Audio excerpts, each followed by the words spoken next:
Meia hora da Seguridade, Saúde, Previdência e Assistência Social. Venha aqui com a gente esclarecer suas dúvidas com temas tão importantes para a população. Hoje vamos conversar sobre saúde do trabalhador. Estamos aqui com o Dr. Flávio Magajewski, ele que é médico, especialista em planejamento, atua também nessa área de saúde do trabalhador, inclusive é professor ali da Unisul, né, dessa matéria. Exatamente. Dr. Flávio, é o seguinte, vamos começar pensando num questionamento grande que tem sido feito nessa área, que é a questão de competências, não é? Historicamente, o Ministério do Trabalho é que fazia fiscalizações e atuações dentro dos ambientes de trabalho. E a partir de 88, a Constituição diz que o SUS pode fazer isso também. Há um conflito de competências ou como é que fica isso? O SUS tem fiscalizado a saúde do trabalhador? Eu acho que a gente tem que reconhecer as limitações do modelo que veio da CLT na década de 40 e que entrega a saúde e segurança do trabalhador para médicos que são, na verdade, empregados do próprio patrão. Então, a liberdade... No SESMIT, né? Que estão atuando dentro dos serviços especializados em saúde e segurança do trabalho. Essa estrutura que está dentro da empresa e é controlada pelo empregador, ela evidentemente tem limites para atuar e fazer com que a saúde do trabalhador de fato seja preservada. Isto está mais do que provado pelas nossas trágicas estatísticas que, infelizmente, até hoje não tivemos grandes mudanças por conta desse arranjo, né, que de certa forma perpetua as patologias e acidentes do trabalho que nós vemos todos os dias. Sim, quer dizer, o Ministério do Trabalho vai fiscalizar se tem ou não médico do trabalho lá e se tem, atende à legislação. Exatamente. Esse que é um grande problema, né? Mas aí, para avançar um pouco mais na questão da proteção, é que o sistema de saúde entrou também, ou como é que foi isso? Além disso, o SESMIT e a legislação, ela protege apenas o trabalhador formalizado. Então, nós temos uma população que praticamente metade da força de trabalho brasileira que estaria totalmente órfã de legislação e de proteção do seguro social com relação a seus problemas de saúde. Por conta disso, o princípio da integralidade do SUS foi mais uma vez aplicado a uma situação de profunda desigualdade e de exclusão social dos direitos dos trabalhadores com relação à legislação trabalhista. E assim o Sistema Único de Saúde se organizou tardiamente, não vamos deixar de reconhecer, mas vem nos últimos 10, 12 anos estruturando uma rede nacional de atenção integral à saúde do trabalhador, que corresponde a serviços regionalizados, que seriam como equipes de inteligência que identificariam os maiores riscos dos ambientes de trabalho e tentariam aplicar ações de prevenção e de promoção da saúde nos ambientes de trabalho. Sim, no estado de Santa Catarina, então, nós teríamos alguns centros de referência em saúde do trabalhador na sede das regiões, né, e um estadual. Exatamente. Que congrega isso. Por exemplo, o de Florianópolis. O que faz o de Florianópolis, que seria talvez a mesma coisa que o que faria o de Lages, o que faria o de Blumenau? O que faz o centro de referência da cidade de Florianópolis, que pega a atuação pela região metropolitana de Florianópolis?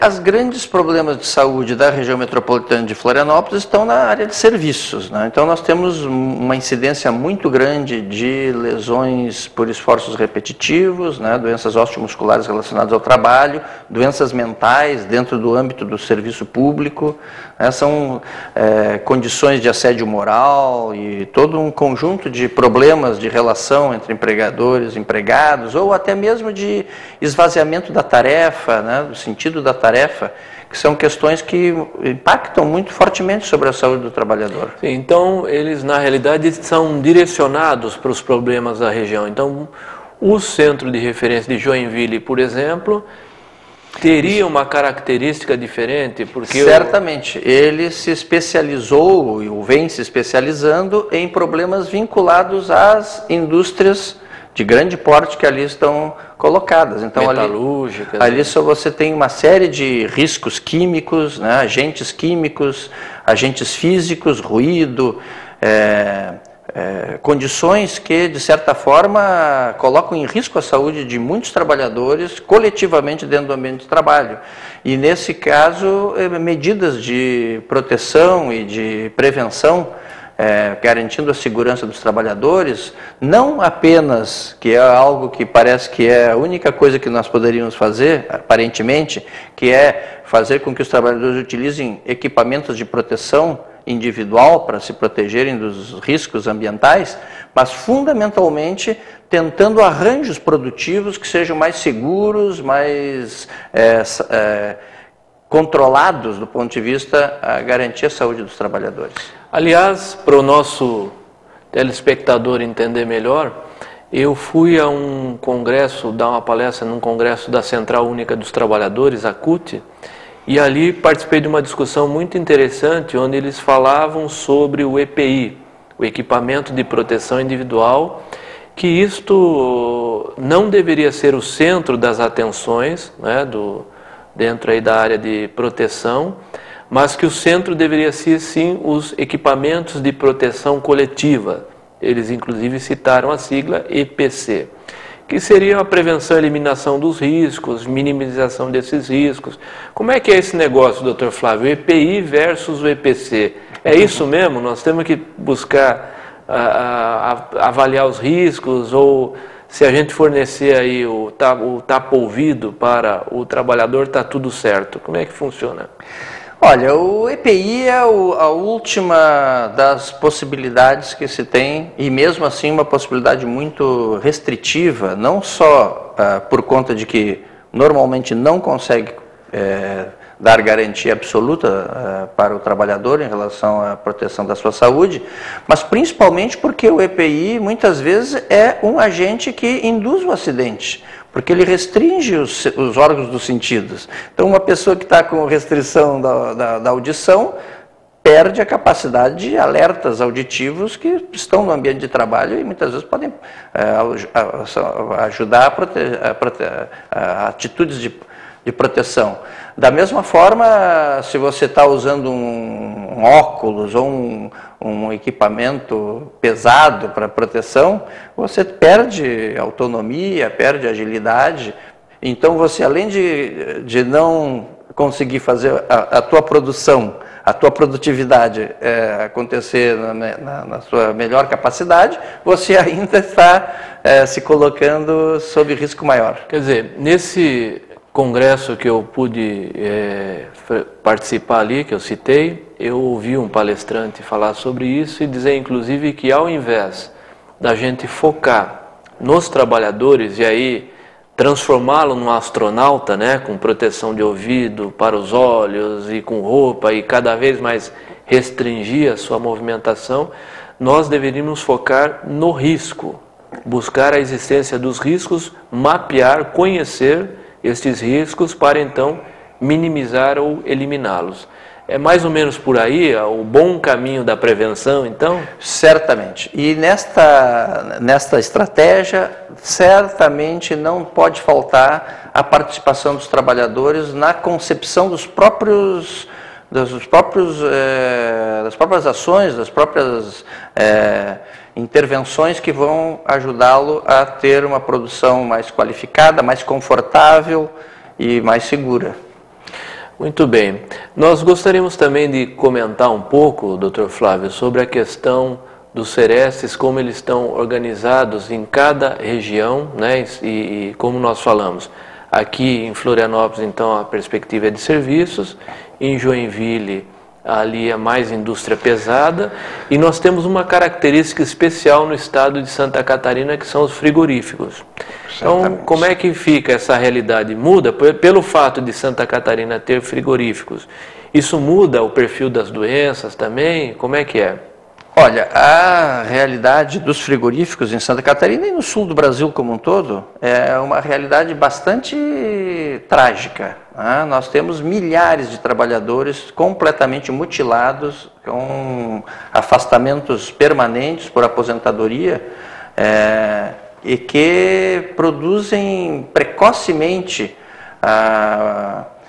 condições que impedem as pessoas de voltarem ao trabalho, a qualquer trabalho, inclusive com restrição muito importante na qualidade de vida por incapacidade até das atividades da vida diária mais simples, como pentear o cabelo, lavar as mãos, e coisas, situações que vão torná-lo dependente e, obviamente, a sociedade arcando com todos os custos da manutenção desse trabalhador. Inclusive, eu sei que como professor da Unisul, o senhor publicou, o senhor está estudando, fez um estudo epidemiológico, né, sobre as doenças do trabalho em geral e sabe disso nos frigoríficos também. Como é que funciona isso? Eles estão adoecendo muito? Por que motivos? Nós temos dois tipos fundamentalmente as doenças mais importantes dentro do conjunto dos trabalhadores que trabalham na indústria de abate de bovinos, aves e suínos, são as lesões por esforços repetitivos, né, distúrbios osteomusculares relacionados ao trabalho, e eu divido didaticamente em dois grupos. O grupo das doenças osteomusculares inflamatórias, que em geral são produzidos por movimentos repetitivos e ritmos alucinantes de trabalho que os trabalhadores são obrigados a desempenhar para cumprirem metas e outras condições, exigências do próprio arranjo bastante agressivo que ocorre nessas indústrias, movimentos muito exóticos que colocam em risco segmentos corporais e articulações, e também um outro grupo que eu chamo de doenças compressivas, que são normalmente, até por conta, muitas vezes, de problemas inflamatórios, você tem alguns segmentos do corpo que, por se tornarem inflamados, comprimem segmentos nervosos, né? Raízes, terminações nervosas. E por conta disso você tem síndromes de uma gravidade muito grande, porque praticamente o membro fica incapacitado para qualquer movimento. Ok. Nós vamos fazer um pequeno intervalo, hoje com o tema Saúde do Trabalhador, e após o intervalo, inclusive, vamos explorar melhor essa questão das doenças, as tendinites, as síndromes compressivas, né, para que a gente possa ter uma melhor compreensão sobre isso. Até já!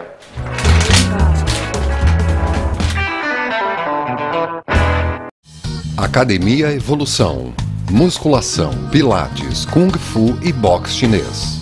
Avenida Hercílio Luz, 1209 Centro, fone 3324-0388, em frente à maternidade Carlos Correia. www.academiaevolução.com.br. Academia Evolução, o espaço ideal para você cuidar de si.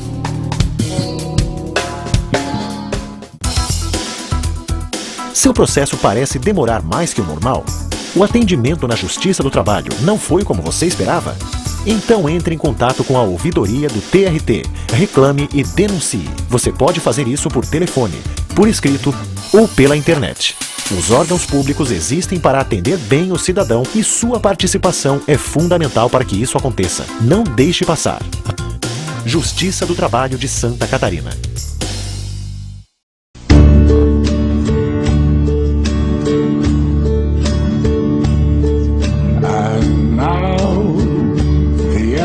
Near, and so I face the final curtain.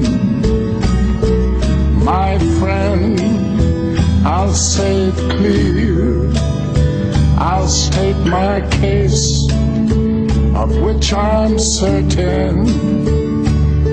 I've lived a life that's full, I've traveled each and every highway, and more, much more than this, I did it my way. Regrets.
Se eles não pagam, tu vai no Ministério do Trabalho e o juiz manda pagar. Opa, o Ministério do Trabalho não tem juiz. Ele pertence ao Poder Executivo e fiscaliza o cumprimento das leis trabalhistas. Diferente da Justiça do Trabalho, Poder Judiciário, que julga as ações trabalhistas e manda pagar o que não foi pago.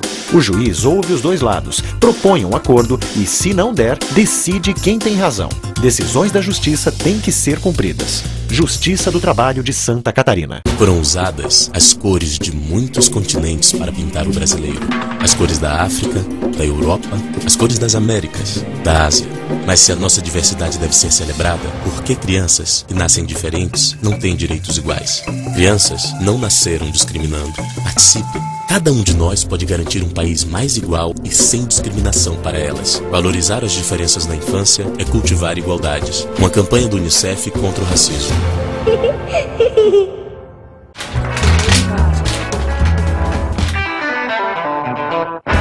Meia hora da Seguridade, Saúde, Previdência e Assistência Social. Estamos de volta nesse segundo bloco com o Dr. Flávio Magajewski, falando de saúde do trabalhador. Dr. Flávio, vamos aprofundar um pouquinho essa questão das doenças, né?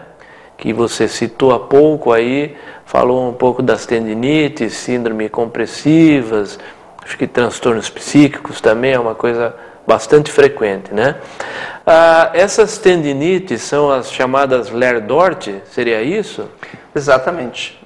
O conjunto, Ler-Dort é um conjunto de patologias, né, bastante amplo e que incorpora uma série de problemas de saúde, principalmente articulares, ligamentares e musculares, fundamentalmente dos membros superiores. Mais de 90% desses problemas ocorrem nos membros, cotovelo, punho, a partir do ombro, do pescoço. Até os dedos. E coluna lombar também? A coluna, exatamente. O dorso também costuma ser, por conta dos movimentos, né, que o trabalhador faz. Esforço físico. Esforços, muitas vezes o carregamento de peso, muitas vezes acima da capacidade de carga de um ser humano. E muitas vezes produz lesões permanentes. Essas doenças têm cura se feito um diagnóstico precoce ou a maioria acaba que evolui para a doença crônica? Como é que funciona o tratamento? Olha, eu sempre digo para os meus alunos, a janela de intervenção qualificada ela é muito estreita, muito curta, porque na primeira fase da doença, os trabalhadores associam as suas dores com as condições de trabalho habituais, ou seja, todos nós, depois de um determinado esforço físico, temos algumas pequenas dores. E os trabalhadores também fazem essa mesma interpretação, achando que é um problema que vai passar rapidamente. E, de fato, o repouso ajuda a recuperar esses segmentos mais exigidos, e as pessoas voltam a ter suas atividades normais. Depois de um determinado período, esse período de repouso necessário para a recuperação começa a se tornar maior do que o de uma noite ou de um final de semana. Aí o trabalhador começa a se preocupar. Esta é a janela de possibilidade que nós temos para interferir nesses problemas. Se nós não fizermos uma intervenção qualificada, conscientizando o trabalhador de que o trabalho, o tipo de trabalho, a forma como ele desenvolve, realiza o trabalho, que é a causa do seu problema de saúde e, portanto, além de todas as outras possibilidades que nós temos que pensar, repensar o que esse trabalhador vai fazer dentro do seu ambiente de trabalho, nós rapidamente estaremos encaminhando esse paciente para uma fase de patologia permanente e irreversível crônica, com uma consequência de que ele vai ter que conviver com a dor a vida toda. Ou seja, se a gente pega o paciente num primeiro momento, uma doença, uma tendinite que acabou de iniciar nessa pessoa e tratamos qualificadamente, a gente pode até ter a cura, né? Exatamente. O que não é a regra, infelizmente. Infelizmente. Né? Para esses outros casos, a grande maioria são doenças crônicas, então, quais são os tratamentos possíveis? Além de ir no médico, que ele prescrever uma medicação, seja uma injeção, um comprimido, fisioterapia, que nós temos de opções terapêuticas para isso? Olha, algumas das doenças compressivas, hoje se sabe que as intervenções cirúrgicas são atualmente muito bem-sucedidas, né? Eu até tenho uma pesquisa com 100 portadores de síndrome do túnel do carpo, tratados no município de Tubarão, 50 tratados de forma conservadora e 50 tratados de forma cirúrgica.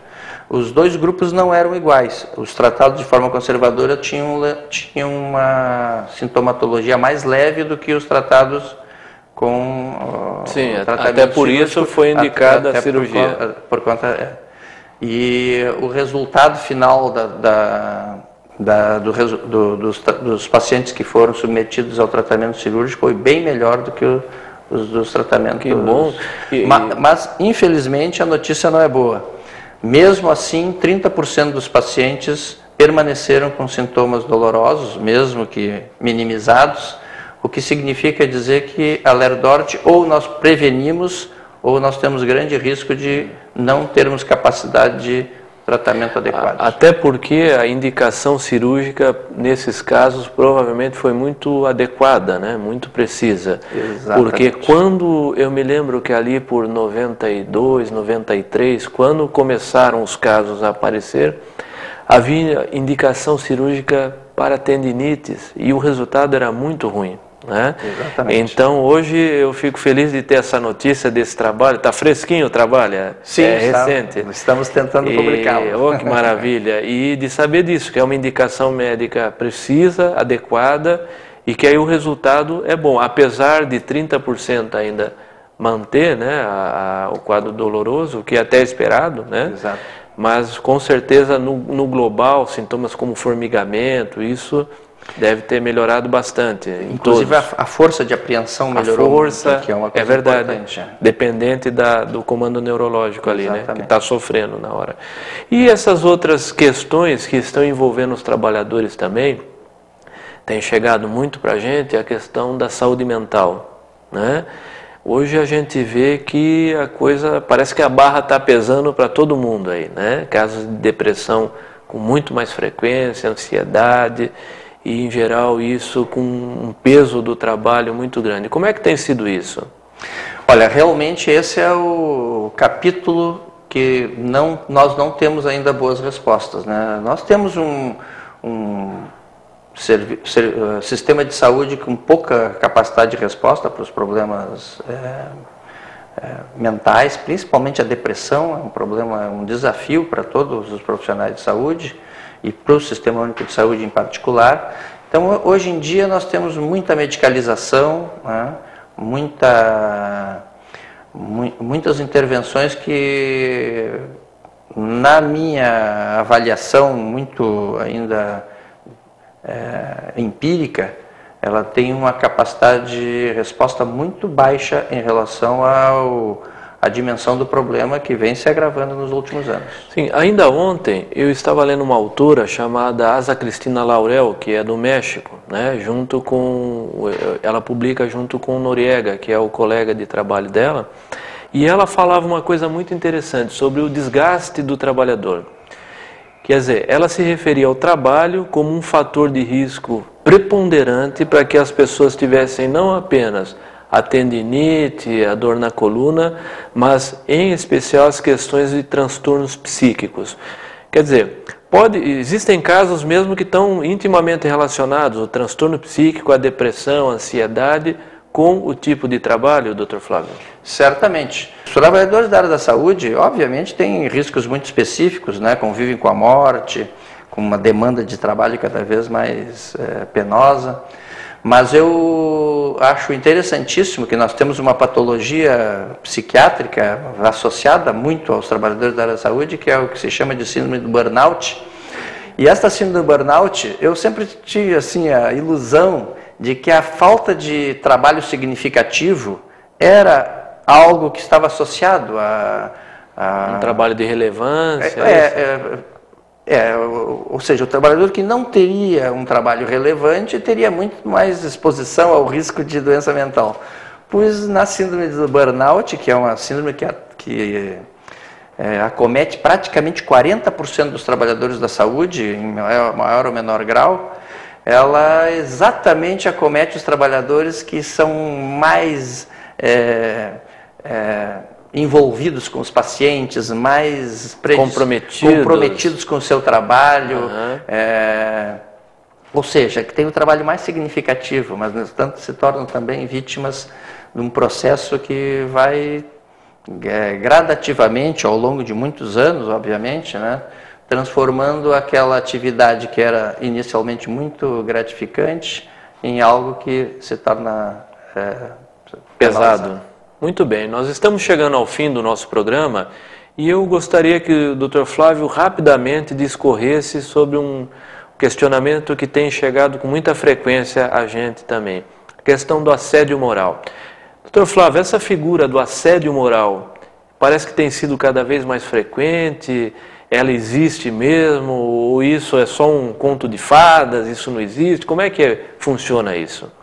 Olha, não há dúvida de que o assédio moral é cada vez mais frequente e nós estamos vivendo numa sociedade com uma certa crise de valores e no ambiente de trabalho é nítida a banalização da violência, ou seja, os superiores não têm tido comportamentos éticos com relação aos direitos e ao respeito que devem ter por outro ser humano, não apenas um trabalhador em condição subalterna. Muito bem. Este é um tema, sem dúvida, só o assédio moral, que nós poderíamos discorrer aqui horas sobre ele, né? Então nós apenas passamos rapidamente e não esqueça da nossa promoção. Escreva um e-mail para mhseguridade@gmail.com e diga que quer participar do sorteio do livro Massacre Silencioso. Um grande abraço a todos e até a próxima.